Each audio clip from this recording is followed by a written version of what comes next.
Hey guys, BrickQueen here, and I'm playing LEGO Minifigures Online. It's an amazing game for LEGO fans of all ages. You can collect over 100 different minifigures, explore some awesome LEGO worlds, and you can even play with your friends all over the world. So here I am in the Kingdoms world, and I've just found the jester I've been looking for, and as you can see, some of the characters will talk to you during the game, kind of tell you what's going on, or tell you what you need to be doing. It's kind of cool to have some of the characters talk to you. I think that's a really great addition to the game, rather than just noises or anything like that. Really great to have some of the characters talk to you. So now I know what I'm supposed to do. New objective, confront the jester. You know, you can play LEGO Minifigures Online on so many different devices. You can play on PC, Mac, Linux, iPad, Android devices. It is so cool that you can play on all of those different things. And people playing on all of those are all playing in the same world with you, which is really cool. I'm playing on my awesome Lenovo Yoga 2 2-in-1 laptop with Intel inside, which I think is really cool because you can kind of like fold the keyboard around and like you can use it in this mode, which is called tent mode. You can have it kind of propped up so you can play like with it sitting on a table like this. You can also fold it together completely and use it as a tablet like this. I think it is really cool because the game works in whatever mode you want to play in. And so I think that's awesome. Right now I'm kind of going through the LEGO Center, so you can kind of get a taste of what different worlds are like, kind of going through, or kind of going by the space world right now, which is kind of cool. And then this is over at the Kingdoms spot again. Another thing that is really, really cool about Intel devices like this one is Intel's new battery saving mode. It lets me play for so much longer. Without having to be plugged in. As you can see, I'm not plugged in right now because I don't need to be. The battery's amazing on this machine. And like I said, this is where you would go if you want to go back to the main LEGO Center. You go to the world map and you're right back at the beginning right here, which I think is really cool. The LEGO Center is where it's kind of the best place to meet people, and you can add friends and stuff. And by the way, if anyone's looking for me, I am the Sporadic Squirrel Avenger, if you happen to see me running around in the game. Oh, and this is really cool, guys. Check out how combat works in this game. And each minifigure fights a little differently. The one that I'm using is the Bumblebee Girl. That's just my favorite to use of the ones that I've collected so far. But I really like hers. Her normal attack is this little Bumblebee attack. You can see in the bottom right corner your options during combat. And the Bumblebee one, like I said, that's where your normal attack is, regardless of what figure you're using. That's where it'll be located at, and you can click that button, and well, for this character, it sends out bumblebees to hit the figures, and you can see they kind of go around and hit different ones, so it kind of attacks multiple people or multiple villains in the game, which is really cool. And that big splot that you saw there, that was me using my honeypot attack. It's a special attack. I'll try to use that again here in just a second so you can see what it looks like, because it's really cool. That right there is the honeypot attack, and your special attack will always appear right there. What that one does is it actually kind of slows down all the villains that it hits in that spot, and it makes them take more damage, which is really cool, and it makes combat so much easier. So I always like throw the honeypot and then like just hit them with a ton of bees. And then you can see the little red vial there next to the honeypot.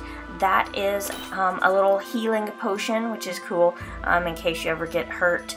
That's really handy. And right below that, you can also switch characters during battle. You can switch between the three that are at the top left corner. Those are the three that you have selected for your main team. But you can switch those out with any minifigure you've collected. You can use whichever ones you want, which I think is really, really awesome. And I'm kind of trying to figure out this little puzzle here.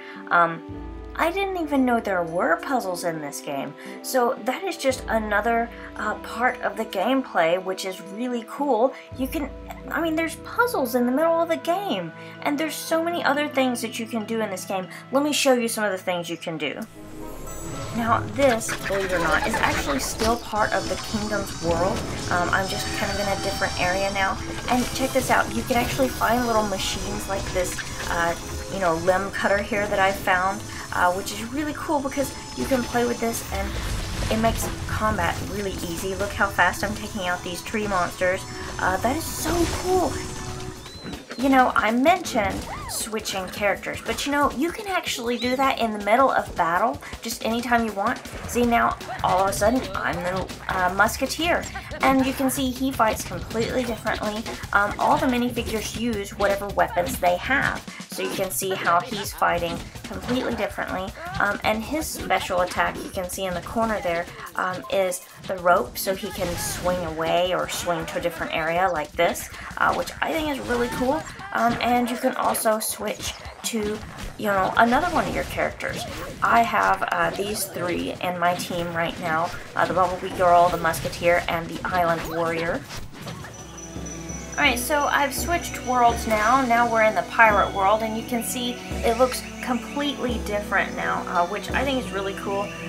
The Windows technology really enhances the graphics on this. And here we have, this is how you kind of like upgrade your characters. And like I said, Bumblebee Girl is the main one that I use. And you have different upgrade options, and you can see the little numbers on the upgrades. That signifies what level you have to be to get those upgrades. And since I got level 12, I can upgrade again. And I'm going to use this one. When you smash an enemy, you heal a small amount, because that looks pretty useful. So I'm going to go ahead and get that upgrade. You can see upgrading is really easy. It costs stars that you collect, but they're really easy to collect, and the upgrades are easy to get, and it's very, very helpful in the game. These are just some of the options that you have in the game, like the advanced shadows I have turned on. That is actually only available on Intel computers, but I think it's really cool. I have those on, as you can see. The graphics quality you can change. I have it set on the maximum because I think it looks amazing like this, so that's how I use it. You can also get different achievements in different worlds. And you can see several different worlds you can go to.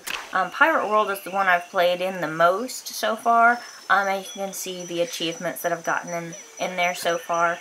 But I think it's just really awesome, all the stuff that you can do.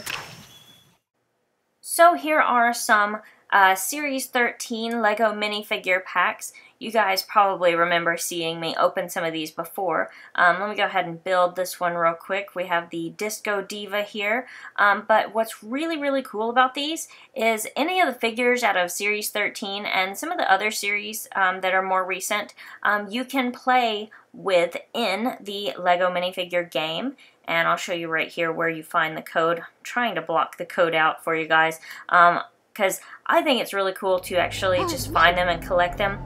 And right here is where you actually enter the code at. Yeah, I've blurred that out so you can't see what I'm actually entering here.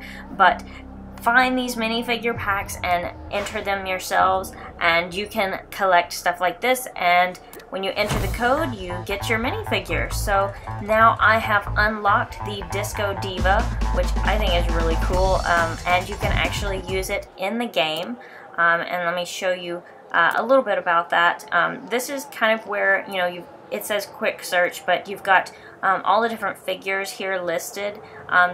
All these that are blacked out I don't have yet, but these are some of the ones that, you know, you can get, which I think is really, really awesome. And up here, the ones that are in color are the ones that I have. A lot of different ones that I do have, but here is the Disco Diva that I just unlocked. I can now use it in the game, and it actually starts out at level 12. To join in on all the fun, go to www.playminifigures.com. I'll see you there.